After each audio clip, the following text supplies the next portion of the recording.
काल सायंकाळी 6च्या सुमारास महागाव तालुक्यात तिवरंग आणि वाकाण कोंदरी या शिवारामध्ये मोठ्या प्रमाणावर हव्यासह पाऊस झाल्याने शेतात उभं असलेलं गहू आणि हरभरा पीक भुईसपाट झालेलं आहे. मोठं नुकसान या कालच्या अवेळी अवकाळी पावसामध्ये या शेतकऱ्यांचं झालेलं आहे. उभं पीक हातातोंडाशी आलेलं वाया गेल्याने शेतकरी या नैसर्गिक आपत्तीमध्ये हा आर्थिकदृष्ट्या उद्ध्वस्त झालेला आहे.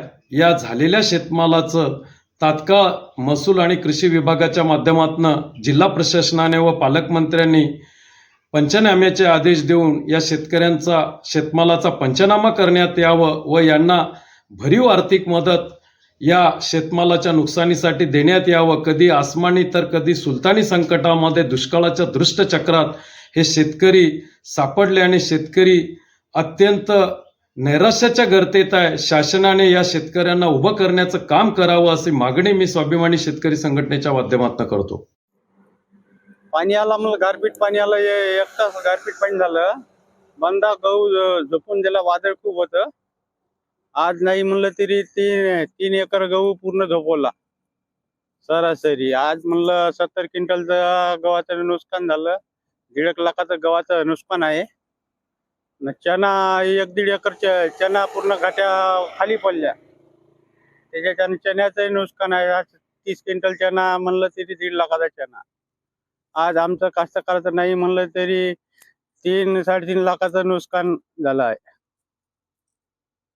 काय नाव तुमचं? योगराज सीताराम झाडे. माझं वालं झालं अडीच एकराचं, 2.5-3 एकराचं. गहू, हरभरा आणि तुरी निघायच्याच होत्या. बंद्या गारीनं फोडून टाकल्या. तुरी, हरभरा, वारलीला येणारा हाते आता 2-3 दिवसात काढायचा. तर हे पाऊस आला, घंटा पाऊस पडला. त्याच्यामध्ये खूप हवा होती. हवेनं नाव झोपून टाकलं. उपड वापड केलं. हवा एकदम वादळी होती. त्याच्यानं बंदच झोपून गेलं. मी 2.5 ते 3 लाखापर्यंत नुकसान आहे. काय नाव तुमचं? वासुदेव दत्तोबा झाडे.